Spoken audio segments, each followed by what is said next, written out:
Hello, welcome to Simon's Shed once again. It's time for another layout update coming up. Weathering, and what do I do next? So first of all, let's take a look at my new toy. So on Amazon there is this, the AS18. If you search for AS18 compressor, it's just 65 quid for the compressor and the pipes and the airbrush itself, and I have to say, I'm sure it's not the best airbrush in the world, but for my purposes so far it's been really good. So yeah, I took the plunge after watching Everard Junction's track weathering video a couple of times, and decided I wanted to try and do it that way. So as well as the airbrush itself, I essentially copied exactly the way Everard Junction did it and got the three same colours and the thinners. So those are the rail match enamel colours, and it's black, sleeper grime and roof dirt, the other one. I had a bit of a practice with the black to get used to the airbrush, and I'll show you the results. And also on weathering, the other thing I spotted these cheapo shading pastels, and it's only really these that are any use to me, but you just scrape a bit off with a sharp knife and get a dry brush and brush it on, as I'm sure most of you already know. So I've been messing about with that technique as well. So let's have a look at the layout, and I'll show you how that turned out in detail. Pleased with how the tracks turned out. It looked really drastic at first, but the more I look at it, the more I like it. Really, it's you know, for my first attempt, I'm surprised with how well it's turned out. It looks a lot better now, a lot more interesting now. There's some variation in the colours. So did quite a hefty coat of sleeper grime first, then the roof dirt and a bit of black, and just did a light bit of black around the main lines, but more black in the sidings where there would be more oil spillages. So let's have a look at the sides of the rails. So there you can see the sides of the rails are no longer all shiny. Obviously the tops still are, so the trains can run. But yeah, really pleased with my first attempt at airbrush weathering. One thing I did find really useful, which I didn't hear mentioned on any of the other videos, whether I just missed it, is obviously you push down to get the air going, and then you pull back to get the paint going. The more you pull back, the more paint you get. But what I didn't know, and because the instructions are pretty much in Chinese, I had to sort of figure out myself, is if you screw this right in at this end, you can't pull it back at all. If you screw it out a tiny bit, you can only pull it back a tiny bit, and that's really helpful in terms of not going totally overboard with the amount of paint. So if you just set it quite tightly so you can only press it a tiny little bit, then there's no way you can really go too far wrong when you're actually spraying the paint.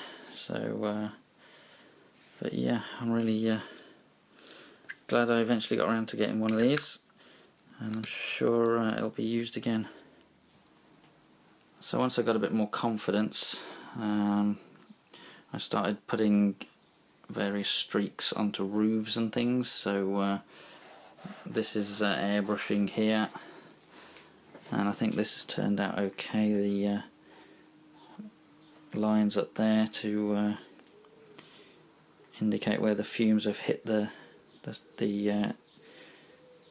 top of the door entrance, and I've done the same on the tunnels there. That's all done with the airbrush. Had a bit of a go at this area and gave it a little bit more of a weathering with the airbrush as well. Now, as is quite often the way with my videos, I have a bit of a disaster to tell you about. As I was airbrushing the track around here, this lid fell off the airbrush, and I must have been holding it at a funny angle, because when it did that, the paint came out, it hit the roof here, it was all over here, it was all down here. In fact, you can see there where it's covered up the track. I've covered it up with a bit more brown scatter. So I tried to get as much off as I could, and basically sprayed the roof with the rest of the grey to try and blend it in, but it looked okay, but I wasn't really happy with it, so I ripped the roof off, and what you can see there is a brand new roof. So got that redone. And while we're here, this weathering is what I've done with the pastels. Just a few sort of streaks on the roof, and you can see there, and there's some on the doors and in the corners of the building and there. And yeah, I think that's turned out okay. It's a lot easier to do, I think, than using the airbrush for that type of thing, because it's a lot harder to overdo it with the pastels. If you get the dry brush with the pastels on and a load of stuff comes off onto the roof, you can just blow it away and it's gone, whereas if you put it on with the airbrush, it's kind of a lot more permanent, a lot more quickly. So these roofs have been weathered as well. I found with the Metcalf kits, it was a lot harder to get the pastels to stick. I really had to give it quite a good brushing to get anything to actually stick to the card. There's various bits in the on the tarmac as well that I've dulled down, so you can see some patches over here. I've gone very light over here, just a tiny bit of weathering there, I think, and a bit on the roof and maybe on that chimney, but very, very light, quite light there on that roof as well, and very light on the station roof as well. Didn't want to mess anything up.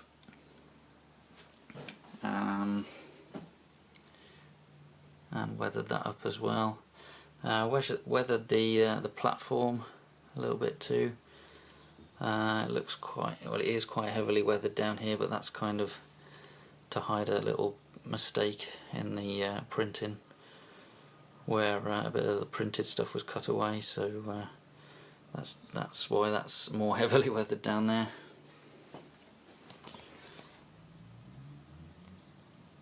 And again, we've got smoke off on the tunnel at the top here, and that was the airbrush that I did that with. And finally the pub roof, this was the brush and the pastels just in this groove here, and a few bits, streaks down there, nothing too heavy, just to give it a bit more texture. Tried a bit on the bus roof, but kind of chickened out. That's the pastel, so I can rub that off. I had to go at a couple of wagons. You can see the roof there of the brake van, and there was one wagon.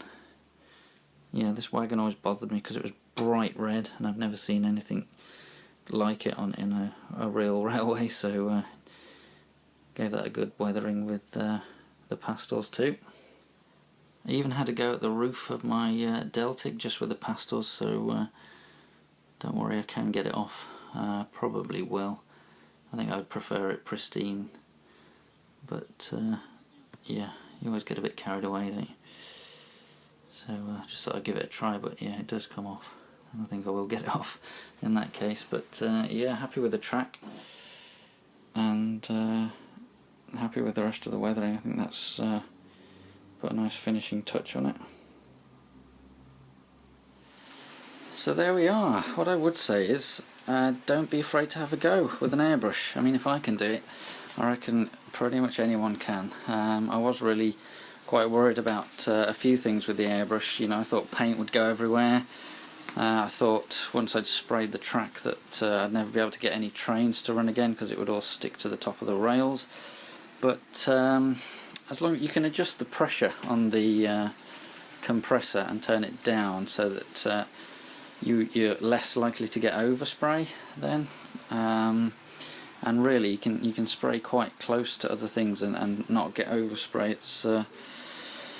It's nothing to be scared of. And again, getting the paint off the rails was actually really easy with a track rubber.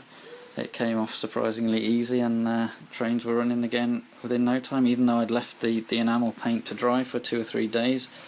So yeah, do practice with it first though. Obviously don't go straight onto your layout. You definitely need to thin the paint, otherwise it'll just clog the airbrush up, and definitely clean the airbrush straight after you've used it, because again it will clog up. But apart from that, yeah, go for it. So what do we do next? Well, I'm going to add a few more bits, nothing major, just more little detailing bits, I guess. I will do another video that's going to be sort of a lessons learned type of video, you know, what worked, what didn't work, what would I do different if I was starting again, to sort of round off the Bodenham Woods series. But yeah, it is kind of the end of a chapter on Simon's Shed. I'm not going to do anything drastic. I am keeping the layout, and I will still add a few bits to it, as I've said. But it's kind of finished in as far as a layout can ever be finished, in so much as it's achieved what I set out to do, and it's given me the experience of building my first layout, and I'm really pleased with how it's turned out. I didn't imagine it would turn out so well. Yeah, so perhaps not spending so much on, you know, the layout, track, points, motors, airbrushes, things like that will hopefully free up some cash to actually buy some rolling stock now, because most of my rolling stock you can actually see there in that shot. So it'd be good to get some more coaches and some more locos. Maybe I'll start planning for a new layout, we'll see. I think I'd like to stick to N-gauge, although I do have an empty loft which would probably take a 00 layout, but I kind of like the fact that, you know, this channel's a little bit different in that it is all focused on N-gauge at the moment. But if there is any videos that you would like me to make, anything you'd like to see more of or would like to see me try, then I'm open to suggestions. But yeah, might possibly do another N-gauge layout in the shed on a bigger scale. I'm glad I stuck to quite a small layout for my first attempt, just so I could get to the point where I could say it was finished in inverted commas. But yeah, always tempting to plough straight onto another grander project, but we shall see. For now, we'll leave it there. So thanks very much for watching. I will see you soon, but that's kind of the end of a little chapter with Bodenham Woods.